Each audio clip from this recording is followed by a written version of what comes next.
Byabaho omurusitama rw'ishenjero erizoba bwanyuma y'abanyishenjero okwerezayo okwetomwita kwabo omuparliamenti bari kugira ngu baganireho n'ekitongore kya yinura bitutine kikozirwe.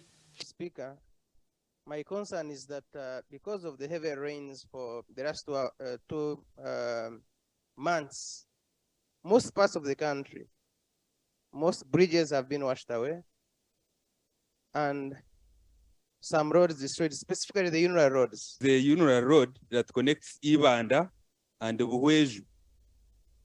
There is a bridge that is called the Kyangwa. It was washed away by running water on 21st November.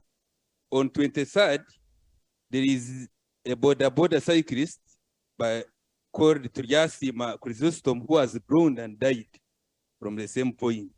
Bwanyuma ya report y'abanyishenjera babweju nibanda Enganzi yihanga yaragira Minisita w'ebya PIDA okuza omyanyeji ngu kandi no kutandika kukora orutindo hamwe n'enguto ebisisikire omyanyeji. That it is specific.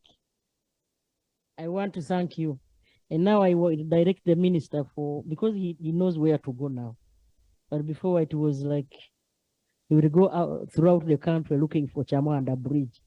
Now he will go to Chamwanda Bridge next week. Government twabantu enda kurebeka ngo ingudo zitu azimaintainingaje ekiragiro kitu ekikutekaho road fund echa road fund act 2008 turebeke ngo twakikozesa nko kushishire nko kuchemire Akwaza tebekanisiibwe nchwa chimasa ngo amajani tukakuza kugenda ebitoke tuza kugenda abantu baratambure abantu barashome nitwenda ngo engutezo zikorwe hamwe n'entindo zigarurwaho ahubwo kuba enguto n'umuhanda gwentunguka mu byanga byone bwatubyo mu wiki yakashatu tino mu mugono gurakozirwa so nicyo cyamfosinga ijoberi kugira ngo nchereze afro ya parliament enshumi nchehwire enjura y'amane kashishe ntindo hamwe n'enguto omucyange cya ankore gasha kwa Jime Muhumza.